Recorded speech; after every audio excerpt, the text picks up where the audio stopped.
Hi, I just want to go through working out the area of a triangle and parallelogram just to be sure um, that we all know what we're doing, okay?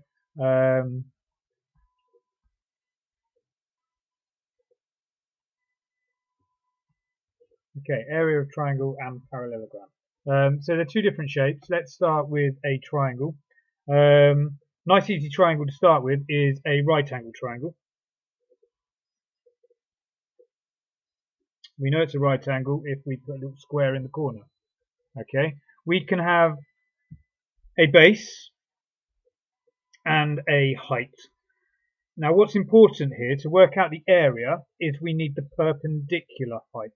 So basically that means at a right angle to the base, it's the distance from the base to the point, the toppest, the highest point on that triangle. Okay, so the area can be worked out as base times height, then divide the whole thing by 2. Because if you think about it, this is half the area of a rectangle. Okay, so it's base times height divided by 2. So if I had a right angle triangle, let's just suppose that I have a height of, let's say, 12 centimeters and a base of 16 centimeters, then the area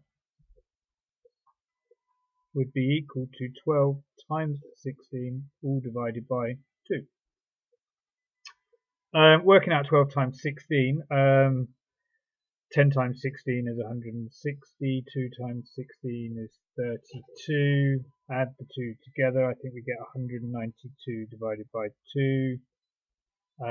And half of that is, let me think, 96. Now we're working in centimeters, so it is centimeters squared. Okay. So let's just think about another triangle that's not a right angle triangle.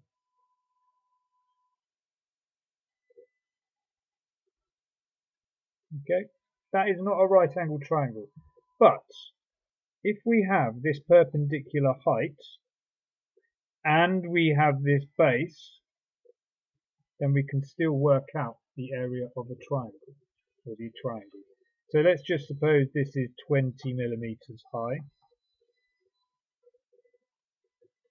And then the base, let's say 25 millimeters. We do the same process. It's base times height divided by 2.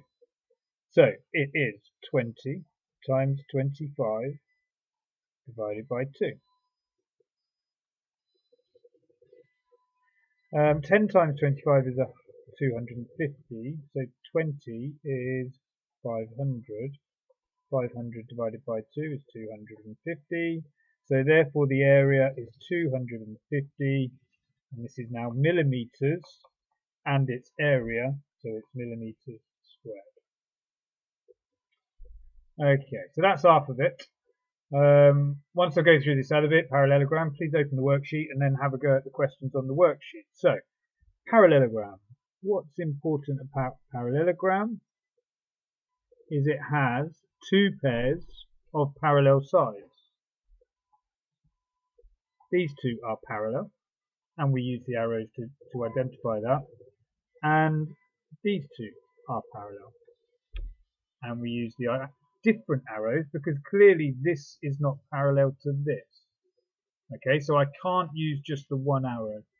Okay, now it's pretty straightforward to work out the area of a parallelogram actually. As long as we have this perpendicular height and the base, we work out the area of a parallelogram as we would a rectangle. Base times height. Another way of looking at this, if you want to know why that is, if I were to chop off this piece of the parallelogram here and then move it over to here, I would attach it to this and I would have a square or rectangle even. So that's why it's just the formula of working out the area of a rectangle. So let's have a little look as an example. Not a perfect drawing, but as long as I put these arrows in, then I know it's a parallelogram because it's saying both pairs are parallel to each other. Okay, so let's suppose this perpendicular height, because it's at a right angle to the base, let's call this 15 meters and the base of 6 meters. Then the area equals 6 times 15, which equals 90 meters squared. And that's it. Not too tough for today. So what I'm going to do is I'm going to ask you now to have a go at the questions on the worksheet and do your best.